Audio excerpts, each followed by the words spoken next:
Greetings, my good fiends.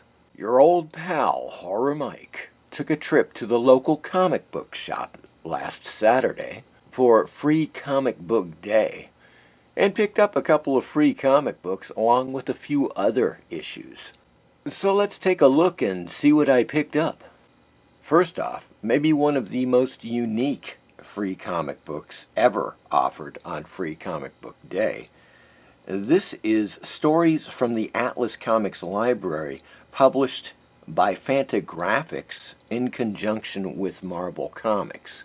Now, this reprints a lot of stories from the Marvel pre-code horror age under the publishing banner of Atlas. The cover of this comic book is from the story inside called The Kiss of Death, drawn to perfection by the great Bill Everett. This was originally published in an issue of Venus, I believe number 19.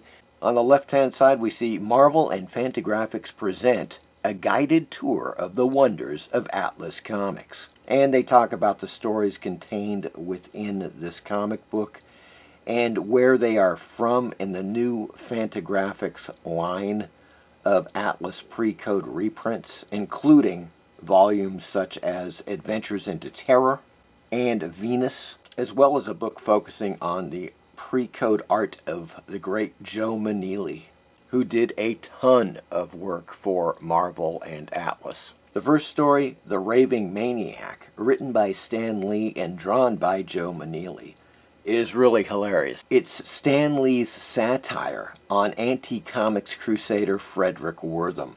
No, I mean, how can you write about such idiotic things? Look, here's a story about a vampire. And look at this moronic picture of a werewolf. And what about this ghost? And here's a particularly miserable picture of a zombie. Excellent story. Next up, we have The Clock Strikes, drawn by none other than Gene Colan. Next up, we have Where Monsters Dwell, by one of my favorite sci-fi pre-code artists, Basil Wolverton, with bizarre art, as you would expect from Wolverton. Then we have another story drawn by Maneely called Rain, which is actually a dark and gritty war story.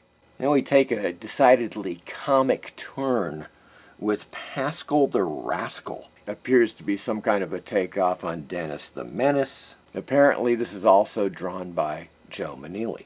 The great Bill Everett and his amazing art in The Kiss of Death.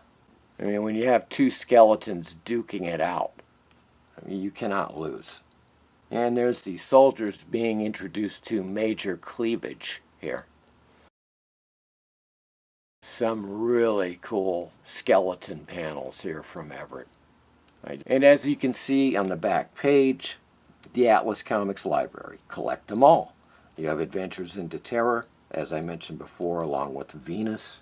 They have In the Days of the Rockets, War Comics Volume 1. And on the back, here's that special volume on the art of Joe Maneely. Conan, Battle of the Black Stone. Had to pick this one up, folks. What a great cover by Roberto de la Torre, who has done a ton of fantastic work on the new Titan Comics Conan series, both Conan the Barbarian comic book and the magazine. They have resurrected the Savage Sword of Conan. We'll be taking a look at that in a second. This is a preview of a forthcoming series. We can see that it's not drawn by De La Torre for this series.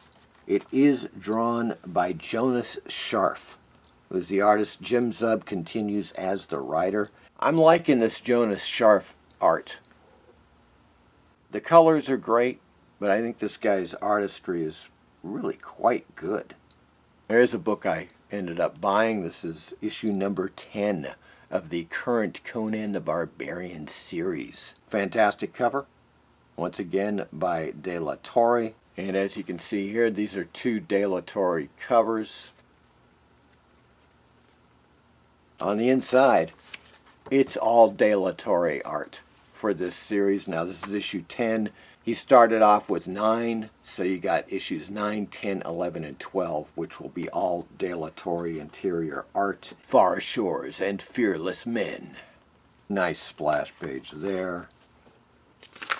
There's another, this one, I love this panel a lot. Great looking art in this.